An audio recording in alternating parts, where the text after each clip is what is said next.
Hello दोस्तों, स्वागत है आप सभी का। सबसे पहले आप सभी को गुड मॉर्निंग। तो मैंने जैसे आपको बताया था कि मैं ये हिस्ट्री का लेसन 4 चैप्टर है जिसको मैंने शुरू किया था। अग आपको जो एक थोड़ी सी मेरे पीछे आवाज़ आ रही होगी, तो बच्चे यहाँ पढ़ रहे हैं उसका आवाज़ है। तो आप मेरी बातों को कंसंट्रेट करके सुनिएगा, माइंड को कंसंट्रेट कीजिए और सुनिए। मैंने हिस्ट्री का 4 चैप्टर शुरू किया था और मैंने आपको बताया था कि हिस्ट्री का जो 4 चैप्टर है वो अगर आप पढ़ लेते हैं तो आप हिस्ट्री का 40% जो है सिलेबस कंप्लीट करते हैं। ठीक है, क्योंकि इसी चैप्टर से सबसे ज़्यादा क्वेश्चन आता है। मैंने आपको बताया था ईस्ट इंडिया कंपनी के बारे में, ये कंपनी की स्थापना क्यों हुई, कैसे हुई, और जो है अंग्रेज़ भारत में क्यों आए थे, क्या करने के लिए आए थे। तो मैंने आपको ये सभी चीज़ें बताया था। अब आगे हम लोग थोड़ा सा विशेष करके विचार करते हैं।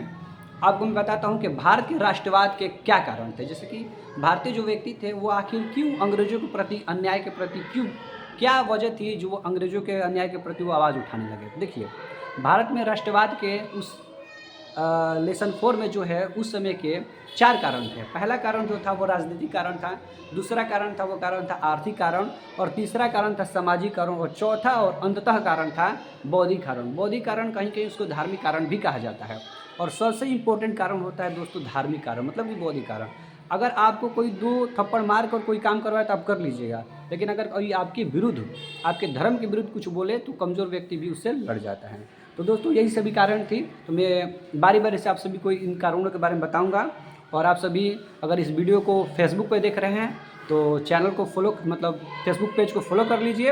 अगर इस वीडियो को आप यूट्यूब पर देख रहे हैं तो चैनल को सब्सक्राइब कीजिए और ज़्यादा से ज़्यादा शेयर कीजिए। दोस्तों देखिए, पहले मैं आपको राजनीतिक कारण के बारे में बताता हूँ। तो देखिए, मैंने आपको अंग्रेज़ों का शासनकाल बताया था।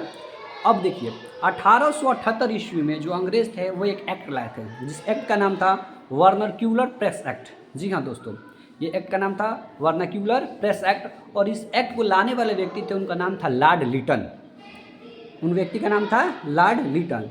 वर्नाक्यूलर प्रेस एक्ट में क्या होता था दोस्तों, तो इसमें जो अंग्रेज़ जो थे उनको इतना पता था कि जो हम लोग कहीं कुछ भी गलती कर रहे हैं तो लोगों को पता चल जा रहा है। आज अगर हम लोग कुछ करते हैं तो सोशल मीडिया के माध्यम से, चैनल के माध्यम से, जो है यूट्यूबर के माध्यम से, आपको न्यूज़ के माध्यम से, मतलब ये सभी चीज़ें आपको पता चलता है कि कहीं क्या हुआ है, कहाँ गंगा नदी बनी है, तो कहाँ कोई व्यक्ति एक्सीडेंट कर गया। लेकिन उस समय हमारे पास सिर्फ एक ही साधन था, और वो साधन क्या था, हमको कोई न्यूज़ प्राप्त करने का एक ही साधन था, वो साधन था अखबार, मतलब कि न्यूज़पेपर। तो एक अंग्रेज का एक्ट लाए थे, उस एक्ट का नाम था वर्नाक्यूलर प्रेस एक्ट, और उस एक्ट को लाए थे 1878 ईस्वी में। वो एक्ट में क्या होता था दोस्तों कि अंग्रेज बोले कि अब से जितने सभी अखबार हैं, हिंदी अखबार, उन सबको बंद कर दिया जाएगा। अब भारत में सिर्फ एक ही अखबार चलेंगे, इंग्लिश के अखबार, मतलब जो इंग्लिश का अखबार है सिर्फ वहीं प्रकाशित होंगे। क्योंकि उनको पता था कि भारत के व्यक्ति इंग्लिश को समझने में अभी तक जो है बहुत ही कम व्यक्ति समझ पाते हैं। अभी भी जो है इंग्लिश भारत में बहुत ही कम व्यक्ति बोलते हैं और समझते हैं। तो उस समय तो और ही उनकी संख्या कम थी। तो अंग्रेज़ों को इतना पता था कि जो है भारतीय लोगों को अंग्रेज़ी बहुत कम आती है। अगर पेपर, न्यूज़पेपर जो है इंग्लिश मीडियम से चले, मतलब इंग्लिश का लिखा हुआ पेपर हो, तो भारतीय व्यक्ति जो है कम ही पढ़ पाएंगे और समझ भी कम पाएंगे। तो ये जो एक्ट आया तो जो भारतीय व्यक्ति थे उनके मन में बहुत, मतलब उनकी भावनाओं का आहत हुआ और बहुत ही ज़्यादा उनको ठेस लगा। और उस समय वो इसका बहुत ज़्यादा विरोध किए, लेकिन विरोध कुछ हो नहीं पाया क्योंकि शासन जो था वो अंग्रेज़ों का था।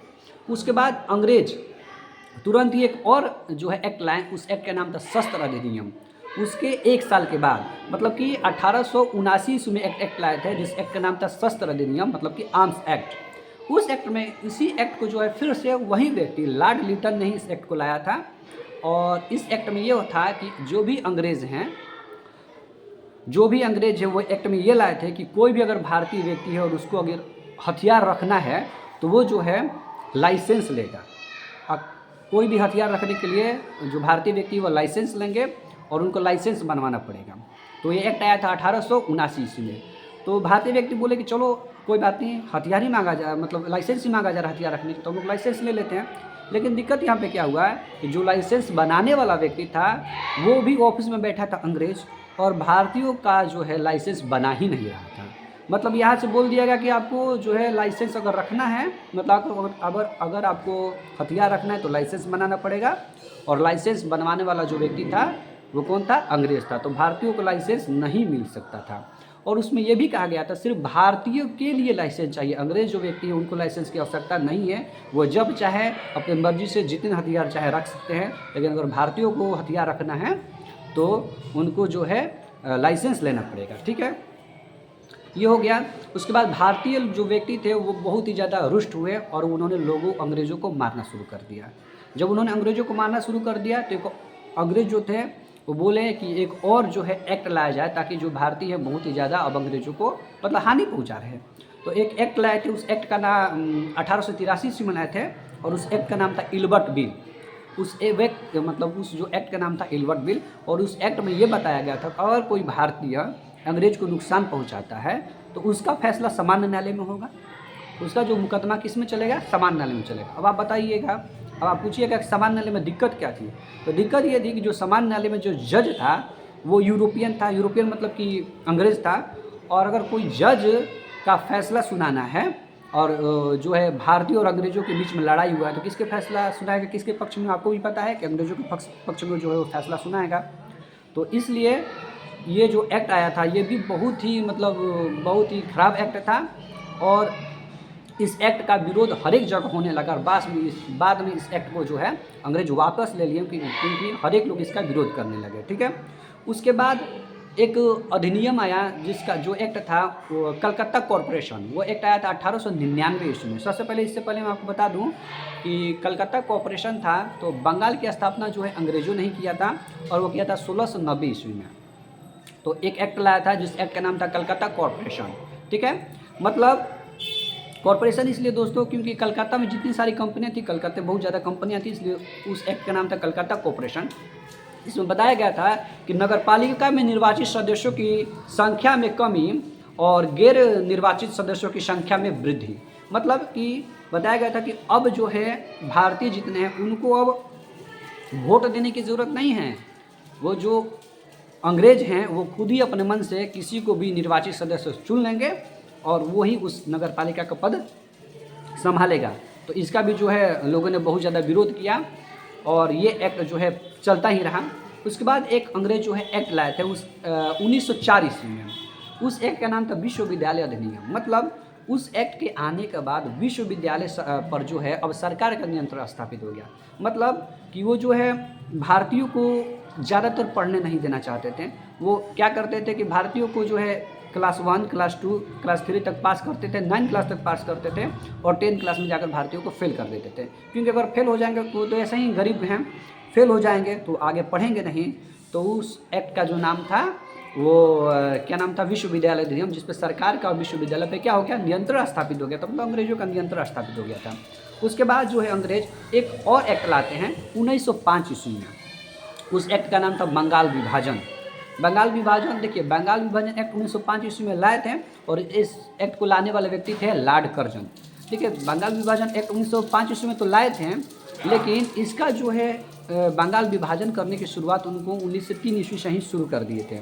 1904 ईस्वी में वो क्या किए कि एक सभा बुलाए और पहले तो वो भारतीय में हिंदू और मुस्लिमों में वो क्या किए कि पहले वो लड़ाई कराना शुरू किए।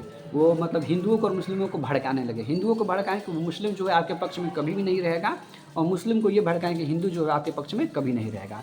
तो 1904 में एक जो है वो एक मीटिंग बुलाएं और बोले कि आप लोग कहिए बंगाल का विभाजन कर दें। तो जितने सारे लगभग जो मुस्लिम थे उन्होंने जो है बंगाल विभाजन के हित में फैसला दिया और जो पढ़े लिखे मुस्लिम थे वो बंगाल विभाजन के हित में फैसला नहीं दिए थे। तो 1905 ईस्वी में अंग्रेज बोले कि हम लोग सहमति से, मतलब आप लोग की अनुमति से ही क्या करें, बंगाल विभाजन कर दे रहे हैं। बंगाल विभाजन कर दिए, लेकिन क्या हुआ कि 1911 ईस्वी में बंगाल विभाजन को जो है 1911 ईस्वी में बंगाल विभाजन जो है वापस करने के लिए, बंगाल का जो विभाजन था उसको वापस करने के लिए जो है भारतीय लोग आंदोलन कीजिए। उस आंदोलन का नाम था बंग भंग आंदोलन। वो होता 1911 ईस्वी में। ठीक है, उस आंदोलन का नाम था बंग भंग आंदोलन और वो आंदोलन होता 1911 ईस्वी में। ठीक है, अब मैं आपको 1905 के बाद 1907 का बात बता रहा हूँ। देखिए 7 में क्या हुआ था कि एक अंग्रेज नियम लाए थे जिसका नाम था, एक्ट का नाम था देशद्रोही सभा अधिनियम। देशद्रोही सभा अधिनियम जो एक्ट था वो 1907 ईस्वी में ला गया था। देखिए क्या हुआ ना, 1905 में जब बंगाल विभाजन हो गया तो जो भारतीय थे वो जगह जगह पर सभा बुलाकर, सभा मतलब एक से ज़्यादा लोगों को संगठन बनाकर वहाँ जो है अपना जो है विचार विमर्श करते थे कि अंग्रेज हमारे साथ ये कर रहे हैं, वो कर रहे हैं। तो 1907 में अंग्रेज एक अधिनियम लाया, जिस अधिनियम का नाम था सभा अधिनियम, देशद्रोही सभा अधिनियम 1907 ईस्वी में। अब इसमें दिक्कत क्या हुआ कि अब ये एक्ट इसलिए था कि अगर कोई भी भारतीय व्यक्ति सभा करके आंदोलन करता है तो उसको देशद्रोही समझा जाएगा और उसको जो है मृत्यु दंड दी जाएगी। ठीक है, तो 1907 ईस्वी में एक एक्ट लाया था, जिस एक्ट का नाम था क्या नाम था उसका, देशद्रोही सभा अधिनियम। अब उसके बाद क्या हुआ कि समय बीता गया, अब 1910 ईस्वी का शासनकाल आया।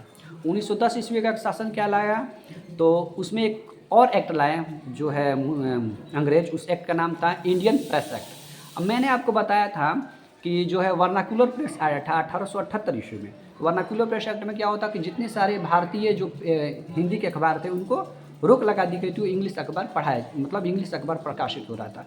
तो उसी समय से कुछ भारतीय ऐसे थे जो अब इंग्लिश के प्रैक्टिस कर रहे थे, वर्ड मीनिंग वगैरह जो भी वो याद करने का प्रैक्टिस कर रहे थे, और धीरे धीरे उनको इंग्लिश पढ़ने आ भी चुका था। तो 1910 ईस्वी में एक एक्ट आया था, जिस एक्ट का नाम था इंडियन प्रेस एक्ट। उस एक्ट में यह बताया गया, उस एक्ट में जो है ना कोई ऐसा व्यक्ति भी रहते थे कि जो है अंग्रेज़ों के विरुद्ध भड़काऊ लैंग्वेज का प्रयोग करते थे, जो मतलब जो लिखते थे अखबार में उसमें भड़काऊ भाषा का प्रयोग करते थे, जिससे भारतीय के मन में भारतीयों का खून खौले और अंग्रेज़ों के प्रति वो विरोध करें। तो क्या हुआ कि 1910 ईस्वी में जो इंडियन प्रेस एक्ट लाया गया, और उसमें कहा गया कि अगर कोई भड़काऊ बयानबाजी करेगा, कोई भड़काऊ जो है लेख लिखेगा तो उसको जो है दंडनीय अपराध है ये, और उसको भी क्या हो जाएगी, सज़ा दी जाएगी। तो दोस्तों मैंने आपको बताया इन सभी, जैसे मैंने आपको इन सभी एक्ट के बारे में बता दिया। अब मैं आपको एक विशेष बात बताता हूँ। देखिए, अब इसके बाद जो है इतना एक्ट अगर आप समझ जाएंगे तो उसके बाद जो हम आगे जो है आपको मैंने राजनीतिक जो है कारण बता दिया। अब मैं आपको बताऊंगा आर्थिक कारण। तो इसके लिए आपको क्या करना होगा, इसके लिए आपको चैनल को सब्सक्राइब करना होगा। अगर आप इस फेसबुक पर देख रहे हैं तो पेज को जो है फॉलो कीजिएगा, और यूट्यूब पे देख रहे हैं तो चैनल को सब्सक्राइब कीजिएगा। तब तक मिलते हैं नेक्स्ट वीडियो में, तब तक के लिए गुड नाइट। आपका दिन शुभ हो, मन लगा के पढ़िए, बहुत अच्छे से पढ़िए, 10th में बहुत बढ़िया परसेंटेज लाइए। धन्यवाद।